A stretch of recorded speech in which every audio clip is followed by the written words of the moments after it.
یعنی ہمارے رشتہ داروں نے، میرے بھائی بڑے حقہ پیتے تھے، رشتہ دار جو غیر احمدی تھے وہ بھی حقہ پیتے تھے، حقے انہوں نے بدل لیے حقہ۔ میں خود ایک دفعہ میں آ رہا تھا سائیکل پہ، میرے راستے میں کوئی مخدوم تھے، میں نے سلام کہا، السلام علیکم، جاننے والے ہی وہاں بچپن پیدا ہوئے رہے، وہ مجھے کہتا ہے کہ غفار صاحب ساڈا تھوڑا سلام جوڑتا تو نہیں نا، ایک پنجابی جو نے میں نے کی، مقصد تھوڑا ساڈا سلام کا کیا مطلب ہے؟ یعنی غیر مسلم ہو گیا نا، تکلیف ہوئی، سارے دکھ ہم نے سہے، صرف ایک ڈاور کی بات نہیں میں کر رہا، پورے پاکستان میں احمدی جہاں جہاں بھی گھروں میں تھے، چکوں میں تھے، جہاں پر ان پر ظلم ہوا، ہم پر بھی ہوا۔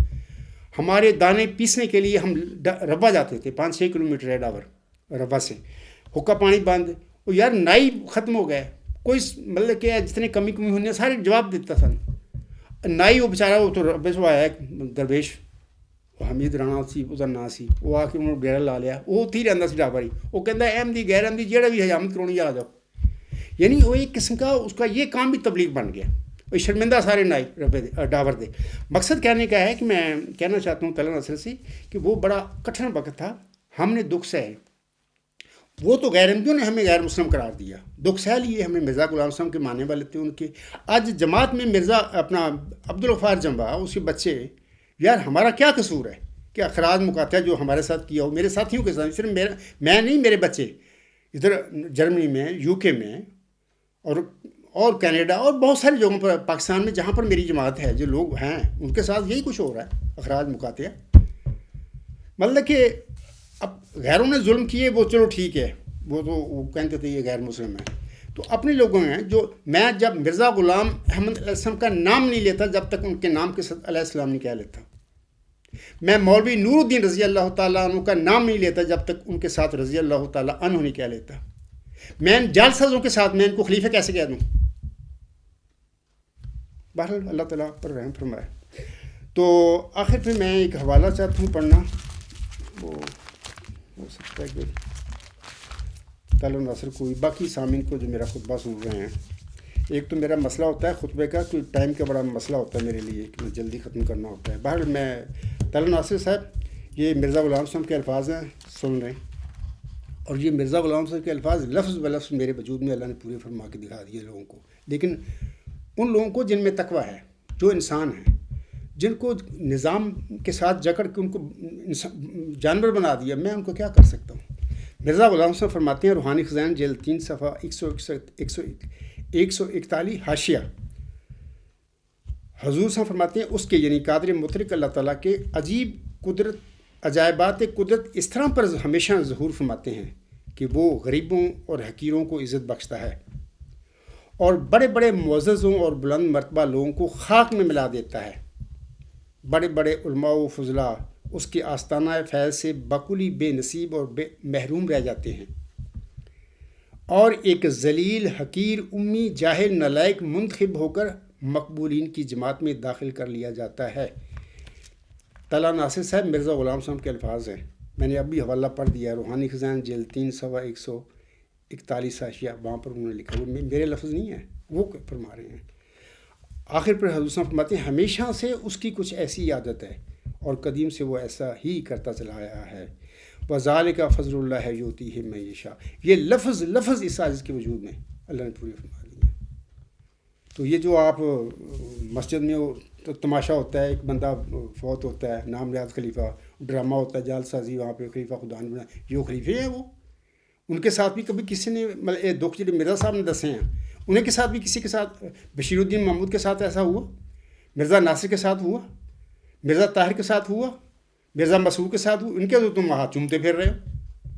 مرزا صاحب فرما رہے ہیں کہ وَذَلِكَ فَضْلُ اللَّهِ يُؤْتِيهِ مَن يَشَاءُ، ایسا ہی ہوتا ہے کہ اللہ حقیر، یتیم، مسکین کو چنا کرتا ہے، اور پھر بڑے بڑے بلند مرتبہ فضلاء علماء جو بڑے بڑے بلند مرتبہ ان کے آگے کھڑا رہتا ہے، وہ ان کے منہ توڑ دیتا ہے دلیل کے ساتھ۔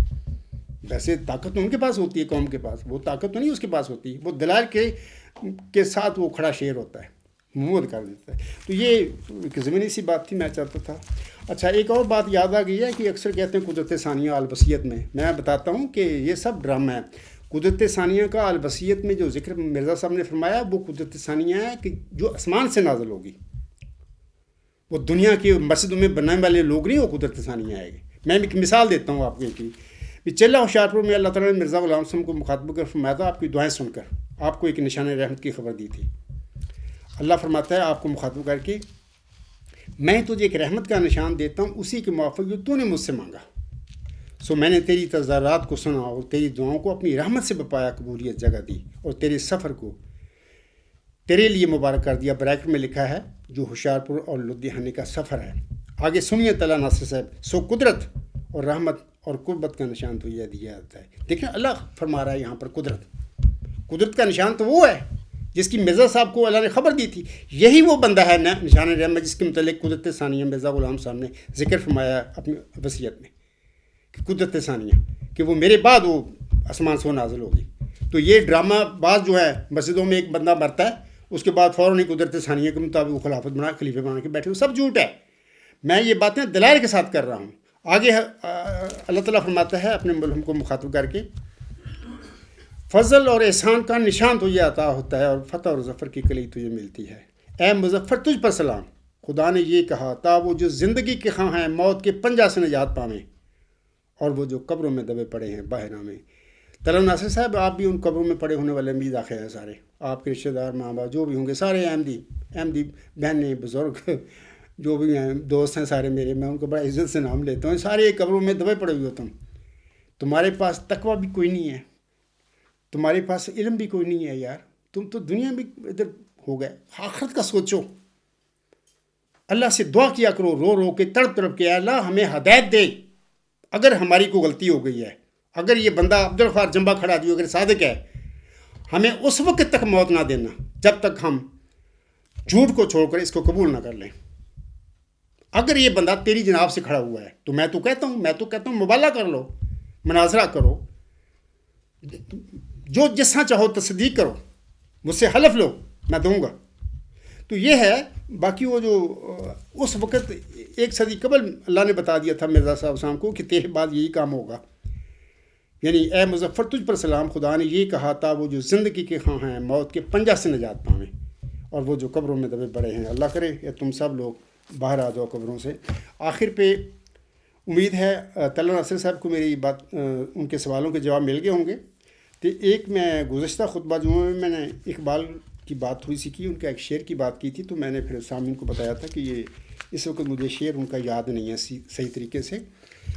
میں نے گزشتہ خطبہ میں جو میں نے یہ کہا تھا کہ اقبال جو ایک شاعر تھا اس کا تقابل پہلے جو گزرے ہیں شاعر اردو کے بڑے معروف شاعر ہیں میر تقی میر ہے مرزا داغ ہیں مرزا غالب ہیں سارے بڑے بڑے مشہور شاعر ہیں ان سے ہم کا مقابلہ نہیں کر سکتے. اس کے بعد بھی بڑے بڑے شاعر ہیں اردو میں ان کے ساتھ بھی اقبال کا مقابلہ نہیں ہو سکتا. اس کی آپ میرے اس کتاب میں یہ وجہ ہے میں نے لکھی اقبال کے متعلق کہ اس کی وجہ میں نے علامہ اقبال کا ذکر کیا ہوا ہے. اس کے بعد بتایا ہے کہ اس کی وجہ کیا ہے کہ ہم اس کا مقابلہ دنیاوی شاعروں کے ساتھ نہیں کر سکتے کیونکہ اس پر شعر نازل ہوتے تھے. یہاں کتاب میری پڑھیں انگلش میں کتاب ہے. طلحہ ناصر صاحب آپ کو تو انگلش آتی ہوگی کیونکہ آپ نے جرمن میں ای میل لکھی ہے تو پڑھیں وہ آخر پہ ایپی لوگ پہ یہ بات لکھی ہوئی ہے. میں آج بتاتا ہوں کہ پچھلے خطبہ میں نے کہا تھا کہ وہ شعر تھا کسی کا تو اس وقت میری وہ ذہن میں نہیں تھا تو میں نے پھر وہ سامع کو کہا تھا کہ جی اس وقت مجھے تھوڑا سا آدھا کہ میں نے شعر پڑھا تھا آج میں تفصیل بتا دیتا ہوں وہ بات کیا ہے اصل میں. لیکن اس سے پہلے وہ شعر پڑھنے سے پہلے میں بتاتا ہوں کہ جو خلافتی ٹولہ ہے نا جب میں اقبال کا نام لیتا ہوں وہ بڑا ان کو تکلیف ہوتی ہے وہ بڑا کٹتے ہیں کہ یار جنبہ صاحب اقبال کا بڑا نام لیتا ہے. دیکھیں اقبال جو تھا اس کا والد شیخ نور محمد احمدی تھا اس کا بھائی بھی احمدی فوت ہوا ہے بھلا سا نام تھا بڑا بھائی تھا ساری زندگی انہیں اپنے چھوٹے بھائی کو پڑھایا. اس کا بھتیجا شیخ اعجاز احمد ہے جس کا میں آپ شعر کتاب کی بات کروں گا. یہ مظلوم اقبال ان کی ایک بھتیجا تھا شیخ اعجاز احمد. تو صفحہ 181 پر یہ میں شعر جو پڑھوں گا اس کا حوالہ موجود ہے لوگ وہاں سے دیکھ لیں. تو یہ شیخ اعجاز احمد کی میں نے کہانی یہ ان کے پاؤں دبایا کرتا تھا اپنے چاچے کے اپنے وہاں پر. ان کو یہ جو ایک بیماری ہے نا جوڑوں کی بیماری ہوتی ہے تو وہ اقبال کو بھی ہو گئی تھی وہ بھلی سی ہے. تو وہ جو لوگ کام نہیں کرتے نا فزیکلی وہ بیٹھ کے کام کرتے ہیں ٹیبل پہ بیٹھ کے ان کو یہ بیماری ہے یا امیر لوگ ہوتے ہیں ان کو ہو جاتی ہے یہ بھلا سا نام ہے اس کا. تو اس کو بھی اقبال کو تھی تو اکثر شیخ اعجاز نے لکھا ہے کہ ہم اس کی چارپائی پہ لیٹا ہوتا تھا میرا چچا ہم اٹھا کے اوپر چوبارے پہ لپٹ جاتے تھے. تو یہ مظلوم اقبال انہوں نے کتاب لکھی ہے، اس میں انہوں نے شعر کا حوالہ بھی دیا ہے۔ تو اکثر خلافتی ٹولہ کی میں بات کر رہا ہوں، جب میں اقبال کا نام لیتا ہوں تو یہ کرتے ہیں۔ میں آپ لوگوں کو بتاتا ہوں کہ دیکھیں اقبال نے کوئی ایسی باتیں بھی کہی ہیں جن سے میرا اتفاق نہیں۔ انہوں نے مرزا غلام صاحب کے بارے میں کچھ ایسی باتیں لکھی ہیں جو میں رد کرتا ہوں، میں اس سے اتفاق نہیں کرتا، لیکن اس کے لیے اقبال خود قیامت کے دن ذمہ دار ہوگا، اللہ تعالیٰ کے آگے پیش ہوں گے سارے، اقبال بھی ہوگا، وہ خود جواب دے گا۔ لیکن اس کے باوجود چونکہ اس نے یہ باتیں کہی ہیں، وہ یہ بات ہے کہ اس کو اللہ کا فضل اس پر نازل تھا، وہ فضل یافتہ انسان تھا، ہم اس کا کیسے انکار کر دیں؟ وہ خود کہتا ہے کہ الہام مجھ پر نازل ہوتے ہیں۔ کسی احمدی شعر کی مجھے مثال دو جو کہتا ہوں مجھ پر یہ شعر نازل ہوتے ہیں، وہ کہتا تھا مجھ پر نازل ہوتے ہیں، اس کتاب میں یا ایپیلوگ میں دیکھ لینا، صحیح میں نے لکھا ہوا ہے، حوالہ دیا ہوا ہے۔ تو بات یہ ہے کہ اقبال غالب تھا، بڑا مشہور شاعر، بلکہ شاعر فلسفہ میرا استاد کہا کرتا تھا ڈاکٹر پرویز پروازی، کہ وہ شاعر فلسفہ تھے، اقبال فلسفی شاعر تھا۔ تو بہرحال میں یہ کہتا ہوں کہ یہ ان کا اپنا جگہ پہ اقبال کی باتیں ہوں گی، جو انہیں کوئی ایسی نجائز بات کیا مرزا غلام صاحب میرے آقا کے متعلق، وہ خود جواب دیں گے قیامت کے دن، میں تو اس کا ذمہ دار نہیں نہ ہوں۔ لیکن اگر اس پر اگر بندہ اقبال یافتہ تھا، اللہ کا فضل یافتہ تھا، میں اس کو انکار کیا کروں؟ تو بہرحال وہ شعر میں پڑھ دیتا ہوں جس کا میں نے ایک آدھا مصرع پڑھا تھا، اس کے بعد میں خطبہ کو ختم کروں گا۔ وہ اس طرح ہے کہ مظلوم اقبال، شیخ اعجاز احمد، صفحہ 181 پر، یہ بھتیجا تھا ان کا، یہ بھی کچھ جج رہا ہے زندگی میں، بہت ہو گیا ہے۔ تو یہ لکھتے ہیں اس صفحہ پر، اقبال یہ کوئی شعر ہے نا، کوئی لمعہ صاحب کو شاعر ہے جس کا حوالہ دیتے ہیں شیخ اعجاز صاحب، اقبال تو سراپا اسرار ازدی ہے، یہ شعر میرا نہیں ہے، اقبال تو سراپا اسرار ازدی ہے، ازدی مینس کہ خدا تعالیٰ کا نام فارسی میں ازدی بھی کہتے ہیں نا، عزت، اقبال تو سراپا اسرار ازدی ہے، اقبال تو اللہ تعالیٰ کا کوئی ایک راز ہے، افسوں تیرا تکلم تو شعر کا نبی ہے، تیرا تکلم جو تو بات کہتا ہے، جو شعر کہتا ہے، مجھے مطلب کہ حیران کرنے والی باتیں ہیں وہ، اور شعر تیرے پر نازل ہوتے ہیں، تو شعروں کا نبی ہے۔ تو یہ وہ شعر تھا جو گزشتہ خطبہ جمعہ میں نے نہیں بتایا تھا، میں بتا نہیں سکا تھا کیونکہ میرے بھول گیا تھا ذہن میں، انسان ہے نا، بشر ہے۔ تو سامعین کرام، اسی پہ میں اپنا خطبہ جمعہ تھوڑا سا طویل ہو گیا ہے، میں معذرت بھی کرتا ہوں سامعین سے، لیکن بہر باتیں ایسی ہوتی ہیں جو چاہتا ہوں میں کہ پوری طرح بتائی جائیں۔ نیم باتیں جو ہوتی ہیں، نیم جو ہوتا ہے وہ بھی ٹھیک نہیں ہوتا، بات پوری ہونی چاہیے۔ اللہ تعالیٰ سب سامعین کو جزائے خیر دے جنہوں نے میرا خطبہ سنا ہے، اور جو آئندہ سنیں گے تو ایک دفعہ سے زیادہ دفعہ سنیں، اور غور و فکر سے سنیں، تقویٰ کے ساتھ، نیک نیتی کے ساتھ سنیں، اور امید ان کو بڑا فائدہ ہوگا۔ اسی پہ میں اپنا خطبہ جمعہ ختم کرتا ہوں۔ وما علینا الا البلاغ وآخر الدعوانا الحمد للہ رب العالمین۔ فالحمد للہ اولم و آخرم و ظاہرم و باطنا، ہوا مولانا نعم المولا و نعم النصیر و نعم الوکیل۔